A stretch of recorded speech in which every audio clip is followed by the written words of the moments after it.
block. Everybody's read the Nature paper, the tragedy of the commons, right? Common equipment's never taken care of well, so it's going to be up to y'all to take care of this. But you guys can create whatever new usernames you want.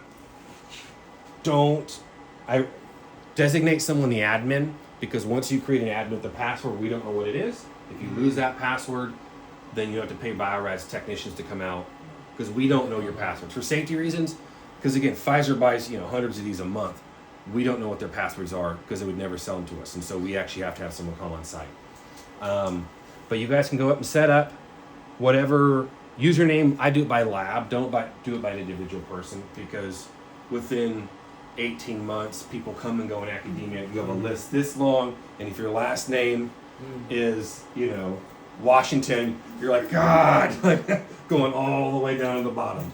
And so you can do a lot of things on here. This is Wi-Fi capable, but that's depending on your university. I like the connectivity features of this. So again, how many people here have been using this system? Yeah, okay. The nice thing about these two systems is the major difference. There's three major differences in my book. The first one is this, tractable hood. This is the clamshell hood. Okay, that goes up. That was the first major feature. Next major feature is this, the touchscreen. This is an intuitive touchscreen. It's more like an iPhone. This is my kid's Elmo phone, right? And the one that came after this, a lot harder. You have to hit it a lot harder. So the touchscreen's a lot nicer. And the third feature is connectivity, okay? And that's why I really hope you all can get this networked, because it's one of the major nice features of this. You can set this up via Wi-Fi, via university network, and you can export it. You can have it send to your email, so you can set up your run, go home and have dinner, see your family, and then get your data before lab meeting on Tuesday morning, analyze it. You don't have to come back in here. You can also connect this to the cloud. You can actually set up runs, like, hey, you know what? I'm gonna set up a run tomorrow. I'm not feeling good. And you call, hey, Jane, can you run my plate for me? I'm gonna set up the protocol on here, and it's gonna be on the instrument. I just need you to pipette the plate and put it on here and run it. There's a whole, we have a beautiful YouTube training channel, which are 2 to 5 minute videos to train you how to do all these things. But that's a Bio-Rad cloud feature. I'm not sure if your university's gonna allow you to do this, but the email is a pretty easy one. So you can network. I have a Wi-Fi adapter in here that can connect to the university Wi-Fi. If you have a lab Wi-Fi, you might be able to connect that way. I'm not an IT person, but the nice thing is we have tech support, and they'll walk you through. Like I've had a customer how to network this before, and they just call the 1-800 Bio-Rad, and they just walk them through the manual. So it's a very nice, hold your hand, walk you through type of biologist feature. The nice things about you guys having this instrument and this instrument, the block is the same. You have the Honeywell block, right? The two most important hardware features on a real-time system are that block and that optical shuttle, the actual shuttle that moves around. Those are nearly identical between those two. So we've done bridging studies, clinical labs have done bridging studies. You should not see any major differences between your data on these.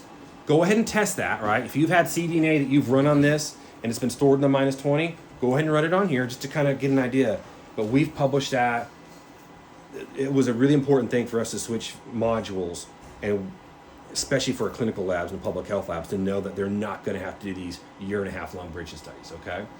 But those are the major features. And so your guys' dean and department ponied up for the nice instrument, okay? And so this does not require a computer to run. You can run this locally out this touchscreen, just like you could this instrument, okay? And so one of the first nice things is a serial number, okay? The serial number is this ID for this instrument. Anytime you call tech support, they're going to ask you for this. You don't have to look around the back, okay? This is made by scientists for scientists. It's right here on the front. It's going to say the username right here, guest, but it'll probably say your lab name, okay? And there's 4 features. That's it. This isn't complicated. I want to go to my old files, and you're going to have your old run files. Like most people just run a cyber plate, or they run a primer or TACMAN plate, right? A probe plate. The protocols are the same, the supermix is the same. I'm just gonna run that plate, okay? Eventually those run files will be on here, okay? Not your plate files. Your plate file is, hey, is this patient one, is this cell line one? That's a plate file, like what probe, what sample, that's a plate file. Your run files are stored here. You click that and you're up and going, right? Once you get the system up and going, you click, open, you click your file. I don't have one on here because it's brand new. I'm gonna do this right here. 2 steps so we have our preloaded. Like this looks great. Plate ID, test 1, or est1. Okay. I want to run cyber and fam, or actually want to run all channels. Okay, just going to run everything. The save location public, that's going to be stored on here. But if you go through and map your networks, you can collect. I want the admin's lab. It's going to go right there. Okay, so that looks good. Notification. So this looks good. I'm going to open my lid.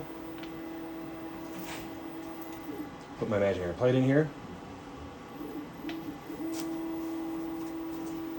So again, if you use our super mixes, a lot of those are preloaded on here, okay? It's also preloaded in the software, which I can't show you because of your IT. All right, I'm ready to go. My plate's in. I've selected my protocol. Run, or next. You hear that noise? That's that optical shuttle sitting down.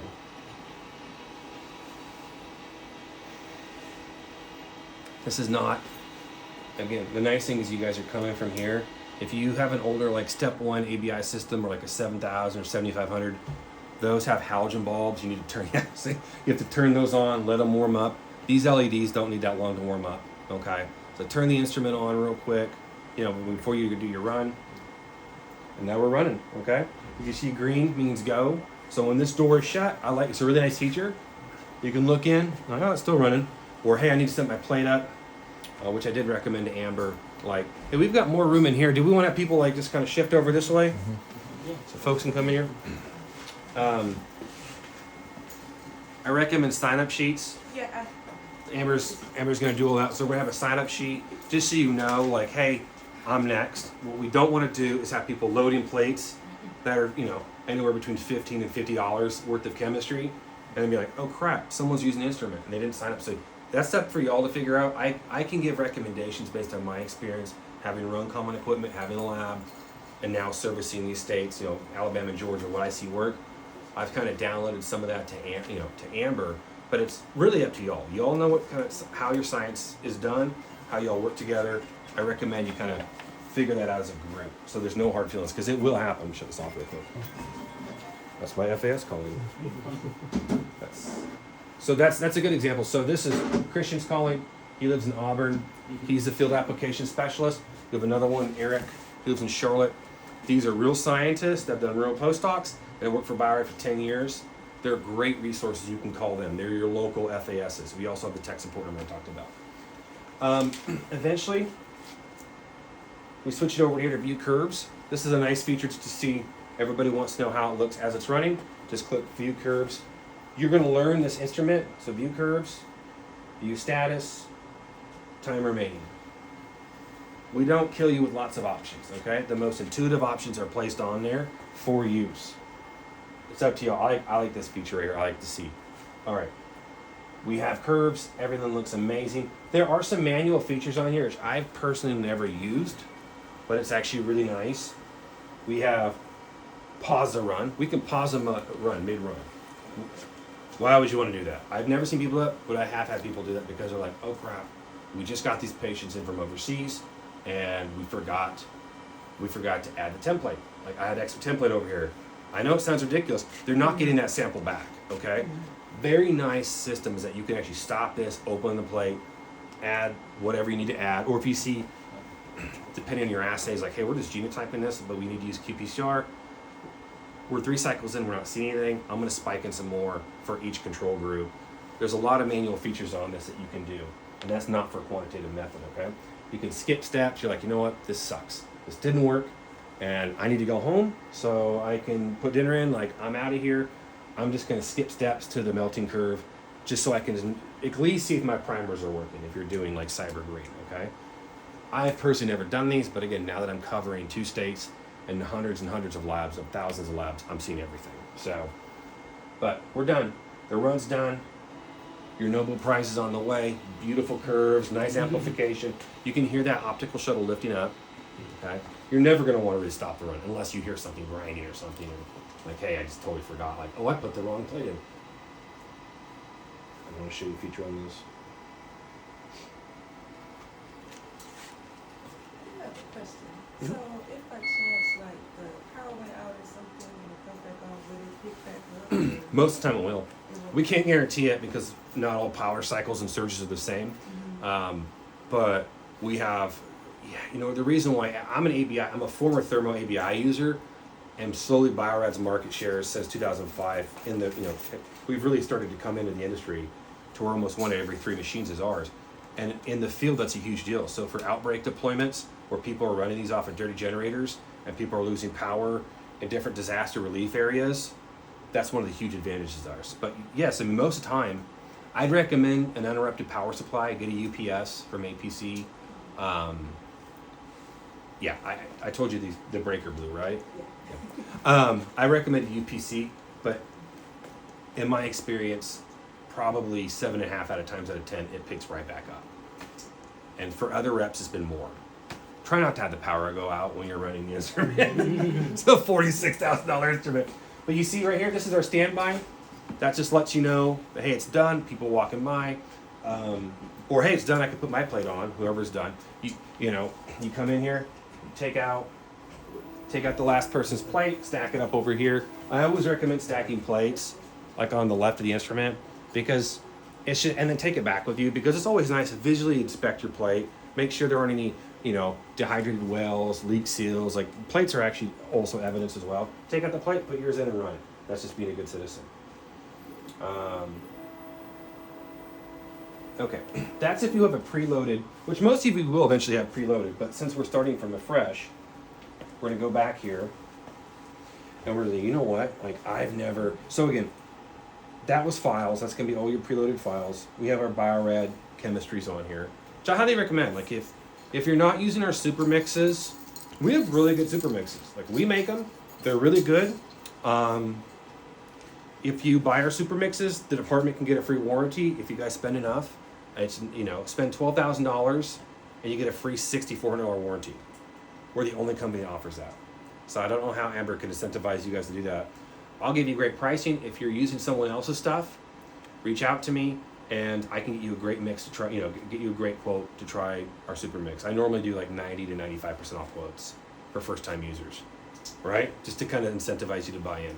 We've got probe mix, we've got cyber mix. I love our cDNA synthesis kit. Like, it's amazing. It's cheap, it's really simple, it's really cheap. It's really simple. A lot of those are preloaded on here. But assuming you're using BD, Kyogen, Thermo, Super Mix, which I've all used on this instrument, okay? Again, this is an open box. You would want to actually write your new protocol.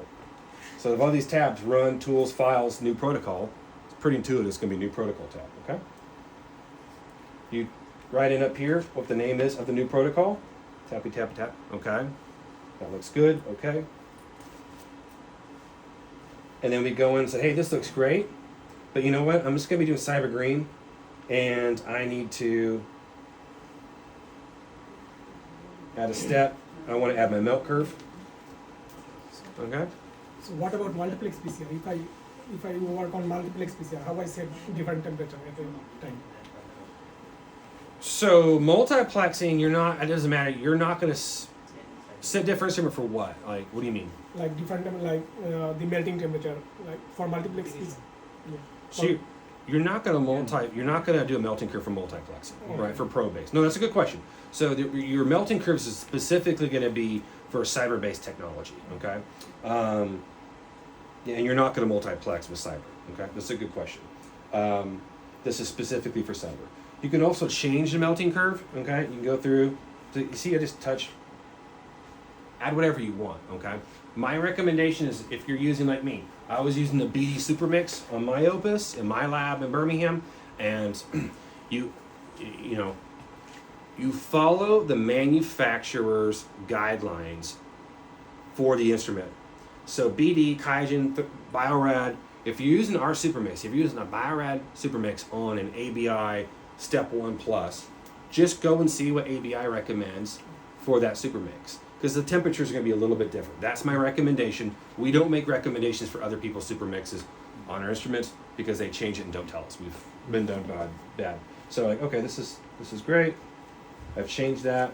But again, every one of these can be changed. Like, you know what? I decided I don't want this on here, so I'm going to remove that melting curve. So you see how it's really easy to add and remove? Does anybody want to try to add a gradient step to this? Any of the grad students? Okay, you don't have to. You're going to learn this by using it. That's my biggest recommendation. Okay, you're going to become a pro at your second run. Okay, but this looks great. Okay, this looks really good. I always run all channels. It might take a little bit longer. You can just run cyber or fan, or you say, you know what, I'm just going to run all channels, and just like previously, we go next and it runs. Okay, the only difference between running a preloaded program and a user-defined program is that first step. You actually go in and manually change temperatures and times. Okay. Very easy to do. So again, you can operate, I'm sorry, I have to stand in front of this. You operate it right from here. Again, another features. I'm tall, so I like this. Feel free to move this, you're not gonna break this. I know, so for tall folks, like this is a nice feature. In the lab, I was like, I really wanted my lab benches raised, but all my students were like this tall. And so they vetoed me. My postdocs are small too. But any questions on this? Quiet bunch, but it's fine. I'm just being that clear.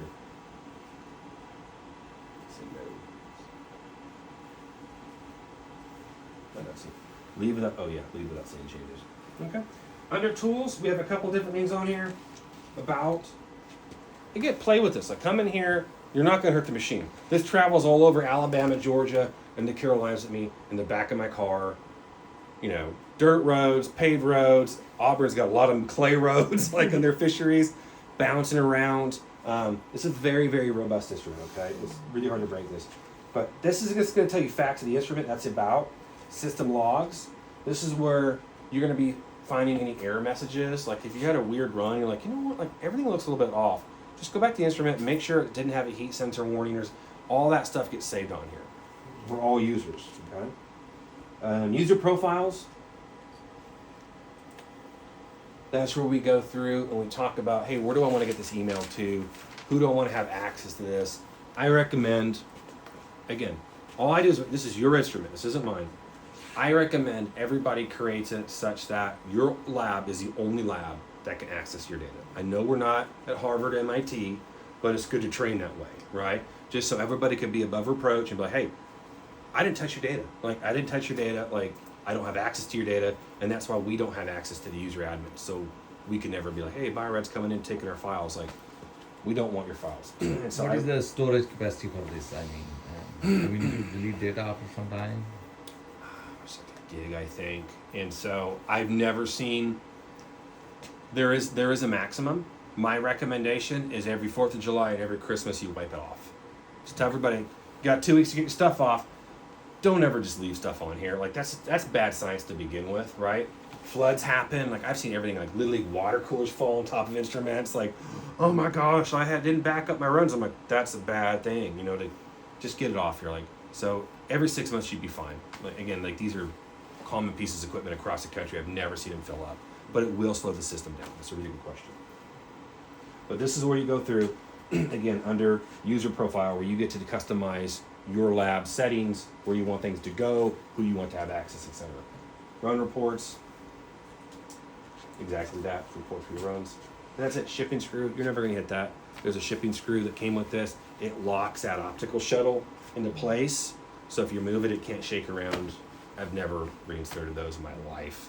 I've never had an issue, okay? Now the cool thing is that, we're all done with this. The button's back here on the back right, which is not hard for me to reach because I have giant arms. You have that fan going.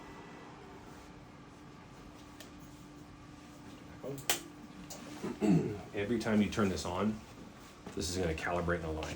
Okay, that's what